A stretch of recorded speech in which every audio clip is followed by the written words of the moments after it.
Imagine being marooned in an island surrounded by predator-infested waters. Let's bring that down to a 15-gallon tank. I covered the bottom with absolute river sand and placed a plate of wood in the middle. To get the basic shape of a rocky mountain, I used two heavy rubble stones placed on the wooden plate. I'm using cotton wool and super glue to keep them steady, as these two will be the foundation. When sticking them, we need to make sure that the weight is evenly distributed. I'm placing more rubble stones just to make it blend in with the setup. And now we need to find some hardwood. It isn't that hard to find them in the wild, you just have to look around. This looks ideal. Luckily, this thing has a hollow structure, and I'm making use of it to hide the oxygen stone. Tube comes in here, pump goes there, and the wood right here. I actually have a plan to plant some aquatic plants and see if it suits my setup. For that I did some research and oh shit. Oh god. Horia crassipes microsorium. Can someone get me some water? Alright, let's look up in the images. Nah, none of these grow completely underwater. So I contacted my nearest aquarium and checked out what can I get for my tank. They actually had a pretty decent collection with multiple shapes, sizes, colors and blah blah blah. Then again I thought, what's the fun in buying them when I can go and search for some? Starting off from the nearest waterfall. Would you believe that I couldn't find a single plant, not even algae? Then I visited the nearest tank bund and this might be a little too deep. Actually, my 495 subscribers are waiting for my next video, so I had second thoughts. My final destination was this beautiful paddy field and voila, here we have some tiny plants under the water. Now that would be mud plantain, and they are more than welcome to my tank setup. Then I wanted to plant something on the island. On my way back from the jungle, I found this mysterious plant where I couldn't find the name even. Any plant experts? Let me know in the comments. Filling up the vase with topsoil and compost mixture, covered by some beautiful moss.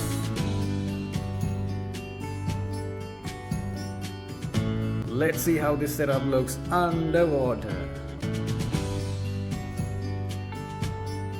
Everything was good, but the hardwood wanted to go for a swim. I tried to force him to sink, but he was fighting. So I had to hit him with a rock and carefully sink where I wanted him to be. Do I sound like evil? No, right? Alright, back to adding plants. Water hyssop. I have them in our backyard in a mud pond. And I know these guys can grow in murky waters. Just wanted to verify before adding them to the tank. Along with the mud plantain, now we have a miniature forest of water hyssop at the bottom of our tank. I stole this from our doggy's food plate and placing it here to get a destructive touch to our island. While I was thinking of a fish to occupy, the setup was slowly turning red. That was a bit exaggerating, but I clearly noticed an unwanted color change. Followed by some extensive research, I finally figured out what went wrong. And the culprit was the wood. It's true I wanted the water to be cloudy, but this was not clearly acceptable. I had to take an immediate action. No. I don't have patience to solve this for weeks. I need something fast and effective. Okay, now we have a plan.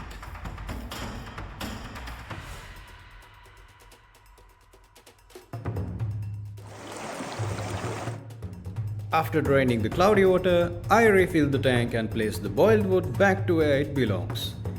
Everything was okay, but before introducing fish, I asked myself a question. Do I really need these plants in here? I felt like they look horrible and completely ruining the purpose of the diorama. To further disarray, I noticed the water plantains in the tank were losing its green. I quickly looked up on the internet and... Oh, really? So now you are telling me this thing can't live like this? Anyways, I already had a plan to take them away because just look at them. I mean, like, no, you should not be here. Thank you for your short service, and I'll see you back in our mud pond. Hell yeah, that looks much better now. Spoiler alert, I'm keeping this cloudy water as it is because that's where I'm gonna keep the predator hiding. So I headed to the aquarium and they had an impressive collection of fish from tiniest guppies to massive monster fish like knife fish, gas, and even red belly piranhas. Followed by a discussion with the keeper, I decided to proceed with barbs. Now, they might look cute and tiny, but trust me, these guys are tough. They have the ability to live in murky waters. Barbs are known to be schooling fish and they prefer living in groups. But when kept in low numbers like less than 6, they could become aggressive, which is exactly what I needed. For further clarifications, I did some research on their level of aggression towards insects. And oh yeah, we found our predator.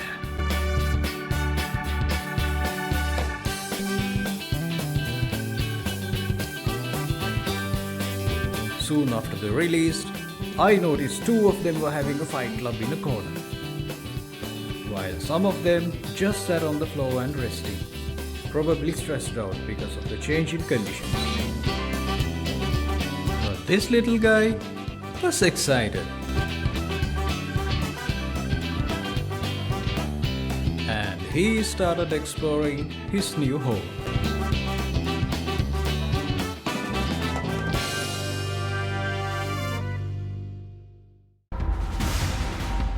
Now you might argue that this isn't the best of the setups to keep fish.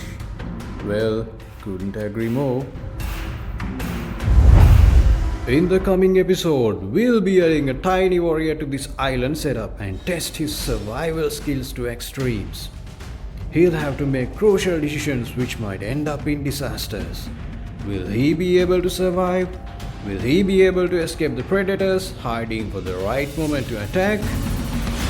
Just do me a favor, hit that subscribe button and stay tuned for the next episode. Till then, here's something similar to watch. Enjoy!